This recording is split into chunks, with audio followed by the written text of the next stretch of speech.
हम बात करते हैं शिवाजी नगर समाज सेविका समीर खान जी से, जो हर समाज कार्य में सबसे आगे बढ़ चढ़ कर हिस्सा लेती हैं, हर किसी के दुख सुख में काम आती हैं।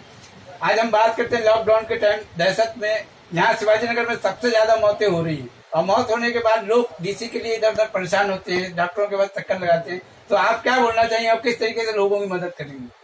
सबसे तो पहले मैं बेस्ट न्यूज 24 का शुक्रिया अदा करना चाहती हूँ कि आपने मुझसे इस गंभीर विषय पे चर्चा करना मुनासिब समझा। देखिए, बात ऐसी है कि मानपुर विधानसभा और खास करके गोंडी शिवाजी नगर में यहाँ पर बीमारियां पहले से भी बहुत सारी हैं, क्योंकि यहाँ पर एसएमएस कंपनी है जहाँ पूरे मुंबई का कचरा लाकर आज हॉस्पिटलों का पीपी किट वगैरह लाकर कोरोना पॉजिटिव लोगों का किट लाकर यहाँ पर जलाया जा रहा है। उसके अलावा यहाँ पर डंपिंग ग्राउंड है, उसके वजह से लोगों को पहले से ही टीबी की बीमारी थी, दमे की बीमारी थी, सांस लेने में प्रॉब्लम थी, और आज कोरोना जैसी महामारी का भी लोगों को सामना करना पड़ रहा है। तो उससे क्या हो रहा है, लोगों को जरा सी सर्दी बुखार भी हो रही है तो लोगों के अंदर दहशत हो जा रही है कि क्या हमको कोरोना तो नहीं हो गया, और वो दहशत से उनका इंतकाल हो जा रहा है। और इंतकाल होने के बाद लोग डॉक्टरों के पास जा रहे, डॉक्टर अगर डेथ सर्टिफिकेट दे देते हैं तो उनपे इंक्वायरी बैठ रही है कि आपने इनका टेस्ट वगैरह कराए बिगैर आपने कैसे इनको डेथ सर्टिफिकेट दे दिया। डॉक्टर अगर डेथ सर्टिफिकेट नहीं दे रहा है तो वो लोग परेशान हो रहे हैं, बीएमसी हॉस्पिटलों के चक्कर काट रहे। इसके लिए, इस सब के लिए जिम्मेदार अगर कोई है तो खुद बीएमसी जिम्मेदार है। बीएमसी के जो हेल्थ डिपार्टमेंट के जो ऑफिसर है नौने, वो जिम्मेदार है। उनको गोंडी शिवाजी नगर के लोगों के हालात मालूम है, यहाँ पर कैसे लोगों की डेथ हो रही है वो पता है। तो उनको चाहिए कि यहाँ के शिवाजी नगर के जितने भी डॉक्टर्स हैं, खास करके ये एम ईस्ट वार्ड में जितने भी डॉक्टर्स हैं, उनको एक सर्कुलर जारी करे और उनको बता दे कि क्रिमिनल डेथ और नेचुरल डेथ में क्या फर्क होता है। क्रिमिनल डेथ है तो सर्टिफिकेट नहीं दे, लेकिन लोगों की नेचुरल डेथ है तो सर्टिफिकेट दे सकते हैं। उन्हें ऐसा लग रहा है कि भाई इनको ब्लड प्रेशर की वजह से डेथ हुई है, सांस लेने की तकलीफ से हुई है, तो वो देने के लिए तैयार है। लेकिन डॉक्टरों का कहना ऐसा है कि जब तक बीएमसी हमको सर्कुलर जारी नहीं करेगी हम डेथ सर्टिफिकेट नहीं देंगे।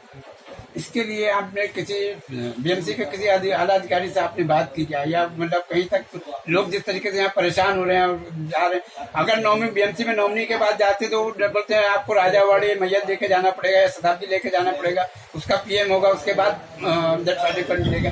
तो ये कितना लंबा प्रोसीजर होता है और क्या कहेंगे आप? ये बहुत लंबा प्रोसीजर होता है, इसीलिए तो लोग डर रहे, क्योंकि उन्हें ऐसा लग रहा है हमारे घर वालों की नेचुरल डेथ हुई है तो हम अपने घर वालों का पोस्टमार्टम क्यों कराएंगे, फिर वो ऐसे दर बदर क्यों भटकेंगे, तो परेशान हो रहे हैं। और आपने सवाल पूछा कि आपने इस विषय पे किसी से बात किया, तो मैंने इस विषय पे वार्ड ऑफिसर से बात भी किया, वार्ड ऑफिसर को मेल भी किया है, बीएमसी कमिश्नर को मैंने मेल किया है कि यहाँ पर इस तरीके का गंभीर विषय हो रहा है कि लोगों को अगर डॉक्टर सर्टिफिकेट दे रहे हैं तो उनको दिक्कतों का सामना करना पड़ रहा है। उनकी इंक्वायरी हो रही है, बहुत सारे ये होते हैं कि आपने कैसे दे दिया, इतने सारे लोग को डेथ सर्टिफिकेट नहीं दे रहे हैं, तो भी उनपे बीएमसी बोलती है कार्रवाई करेगी। तो बीएमसी अपनी जिम्मेदारी लेते हुए क्यों नहीं सर्कुलर जारी कर रही है?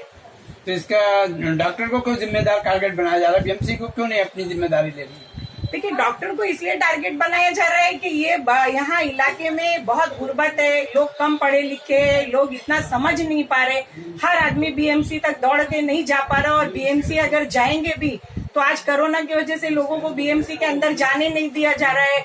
ऑफिसर टेलीफोन नहीं जल्दी अटेंड करते हैं, लोगों को जवाब नहीं दे रहे हैं, लोगों को किसी तरीके की हॉस्पिटलों के बाहर बीएमसी ने अभी तक अपनी कोई भी गाइडलाइंस के चार्ट नहीं लगाए हैं। खुद है उन्होंने जो हॉस्पिटल्स के डॉक्टर है उसमें से उन्होंने सिर्फ इतने बड़े क्षेत्र में 100 डॉक्टरों को पीपी किट दे दिया, बाकी डॉक्टर्स को पीपी किट भी नहीं मुहैया कराई गई है। और 100 में मतलब वो है पीपी किट इतनी उसकी क्वालिटी भी खराब है और वो पूरी कंप्लीट पीपी किट भी नहीं है। और उसमें क्या होगा कि डॉक्टर एक बार पहनेगा और उसको फेंक देगा, फिर दूसरे दिन क्या करेगा। तो हॉस्पिटल जितने भी छोटे छोटे दवाखाने, क्लिनिक, हॉस्पिटल है, उनके बाहर बीएमसी को एक सर्कुलर लगाना चाहिए कि आप क्या कर सकते हैं, क्या नहीं कर सकते, और जनता उनके साथ कैसे कांटेक्ट करे।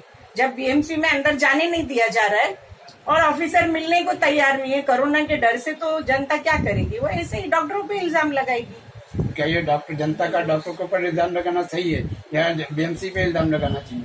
जनता को बीएमसी पे इल्जाम लगाना चाहिए, लेकिन वो नहीं समझ पा रहे। सब लोगों को इतनी नॉलेज नहीं है। उन्हें तो ऐसा लग रहा है कि हम गए, हमारे एरिया के डॉक्टर ने हमको नहीं दिया, तो वो डॉक्टर को कोस रहे। लेकिन उन्हें नहीं पता है ना कि डॉक्टर के पास भी परिवार है, बाल बच्चे हैं, और उसको भी आगे कानूनन जवाब देना है कि उसने किस बिहाफ पे ये सर्टिफिकेट दिया है। अभी डॉक्टर को एक नोटिस आई है कि अगर क्लिनिक बंद रखेगी तो उनके ऊपर कार्रवाई की जाएगी, और नहीं तो कोरोना टाइम में भेजा जाएगा। बिल्कुल, अगर उन्होंने ऐसा सर्कुलर जारी किया है, ऐसा कहा है, तो मैं उसके लिए उनका स्वागत करती हूँ। लेकिन साथ साथ में उनको ये भी सोचना चाहिए कि आपने डॉक्टरों को ऐसे सर्कुलर तो जारी कर दिया कि आप लोग दवाखाना खोलिए, नहीं तो आपके ऊपर कार्रवाई होगी। लेकिन डॉक्टर के पास भी परिवार है, उसके पास भी बाल बच्चे है, उसकी सेफ्टी के लिए क्या कर रही है वो भी तो बीएमसी को बताना चाहिए। हमें दोनों के बारे में सोचना है, हमारा डॉक्टर भी महफूज रहे, हमारे डॉक्टरों की भी हिफाजत होनी चाहिए, और हमारी जनता का भी काम होना चाहिए। ये मेरी सोच है।